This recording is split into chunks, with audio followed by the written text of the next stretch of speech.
ভোটের মুখে রঞ্জিত মল্লিকের বাড়িতে অভিষেক বন্দ্যোপাধ্যায়, উন্নয়নের পাঁচালী নিয়ে অভিনেতার বাড়িতে তৃণমূল সাংসদ।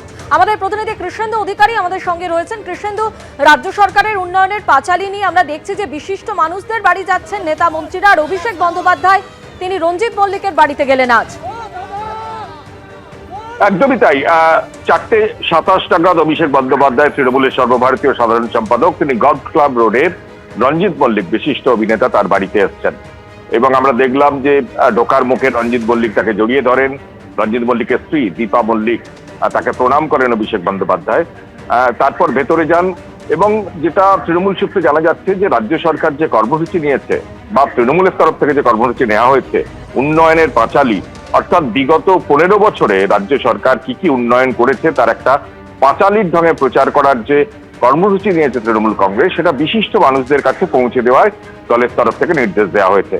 1800 ইনফ্লুয়েন্সার তৈরি করা হয়েছে গোটা রাজ্য জুড়ে, তার মধ্যে 200 ইনফ্লুয়েন্সার হচ্ছে কলকাতার, যেখানে সমাজের বিশিষ্ট ব্যক্তির বাড়িতে গিয়ে নেতা মন্ত্রীরা তারা এই উন্নয়নের পাঁচালী, অর্থাৎ বিগত দিনে কি কি উন্নয়ন হয়েছে তা পৌঁছে দিচ্ছেন তাদের বাড়িতে।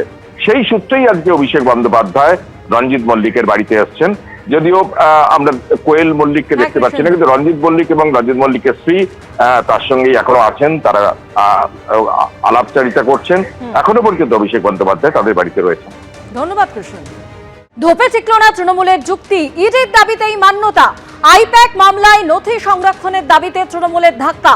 তল্লাশিতে কোনো নথি বাজেয়াপ্ত করেনি ইডি, তৃণমূলের মামলার নিষ্পত্তি করে জানিয়ে দিল হাইকোর্ট। বিজেপি বিধায়ক শঙ্কর ঘোষ কি বলছেন শোনাবো। তো আজকে এই যে মুখ্যমন্ত্রী সম্পর্কে এই ভাবনা এবং ধারণা এবং হাইকোর্টের যে ইডি কোনো ফাইল বাজেয়াপ্ত করেনি, প্রকারান্তরে এটা জানিয়ে দিল যে রাজ্যের মুখ্যমন্ত্রী ওই ফাইল চুরি করে পালিয়ে গিয়েছিলেন। এর থেকে লজ্জার কি হতে পারে পশ্চিমবঙ্গের মানুষের কাছে যে তার দল যখন হাইকোর্টে যাচ্ছে, হাইকোর্ট পর্যন্ত তাদের কথায় বিশ্বাস করছে না এবং প্রকারান্তরে ঘুরিয়ে মুখ্যমন্ত্রীকে ফাইল নিয়ে পালিয়ে যাওয়ার অভিযোগে অভিযুক্ত করছে। অন্যদিকে এই মামলায় তৃণমূলের আইনজীবী কল্যাণ বন্দ্যোপাধ্যায় আর কি বললেন শোনাবো। ইডি যেটা ফাইল করেছিল, যেটাতে আমি অ্যাপিয়ার করেছিলাম মমতা ব্যানার্জির হয়ে, Mamata Banerjee as chairperson of all India Trinamool Congress, not chief minister of West Bengal, সেই মামলাটা ইডি টাইম চেয়েছিল যে বিকজ অফ ওরা সুপ্রিম কোর্টে ম্যাটার পেন্ডিং আছে, সুপ্রিম কোর্টে ম্যাটার পেন্ডিং রয়েছে, অতএব তুমি এই মামলা এখন অ্যাডজন করে দাও। তো আমরা বলেছিলাম যে সুপ্রিম কোর্টে কি গ্রাউন্ডে চেয়েছে দেখো, আর আমরা বলেছিলাম যে আমরা we are agreeable to argue this matter, we are against this adjournment. তো জজ সাহেব ওদের সাবমিশনটা রেকর্ড করেছে যে হিয়ারিংয়ে এটা ইয়েতে রেকর্ড করেছে যে সেন্টার মানে ইডি অ্যাডজর্নমেন্ট চেয়েছে এবং আমরা মামলা করতে চেয়েছি, কিন্তু যেহেতু ইডি অ্যাডজর্নমেন্ট চেয়েছে সেই জন্য মামলা অ্যাডজর্ন করা হলো। সুপ্রিম কোর্টের মামলা হওয়ার পর সেই মামলা লিবার্টি দেওয়া রইল মেনশন করার। This the other things. I-PAC কাণ্ডে মুখ্যমন্ত্রীর মন্তব্যের প্রেক্ষিতে আইনি নোটিশ পাঠানোর পর এবার সোশ্যাল মিডিয়ায় হুঁশিয়ারি দিলেন শুভেন্দু অধিকারী। মুখ্যমন্ত্রীর উদ্দেশ্যে তিনি হুঁশিয়ারি দিয়েছেন এবং নিজের এক্স পোস্টে তিনি উল্লেখ করেছেন যে মমতা বন্দ্যোপাধ্যায় দিশাহারা হয়ে পড়েছেন। তার পাঠানো মানহানির নোটিশে যে সময় দেওয়া হয়েছিল তা শেষ হয়ে গেছে। মুখ্যমন্ত্রী তার পাঠানো নোটিশের উত্তর দিতে পারেননি।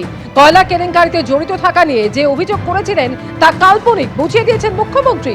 আদালতে আইনি পরিণতির মুখোমুখি হওয়ার জন্য প্রস্তুত হন মমতা বন্দ্যোপাধ্যায়। এবার আপনার সাথে আদালতেই দেখা হবে, হুঁশিয়ারি দিয়েছেন শুভেন্দু অধিকারী।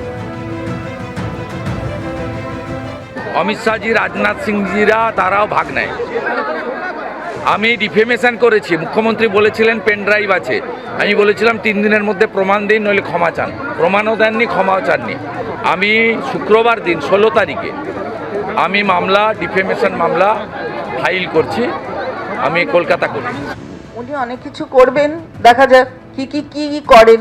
উনি যদি মনে করেন যে আদালতকে উনি একেবারে বগলদাবাই করে ফেলেছেন, আদালত কিন্তু তা নয়। আমরা আদালতের ওপর ভরসা রাখি, বিশ্বাস রাখি, ভারতবর্ষের জুডিশিয়াল যে সিস্টেম আছে তার ওপর বিশ্বাস রাখি। বিচারপতি, মাননীয় বিচারপতিরা যে যেখানে বিচার ব্যবস্থার সঙ্গে যুক্ত আছেন তাদের ওপর বিশ্বাস রাখি, ভারতবর্ষের সংবিধানকে মানি, মান্যতা দিই।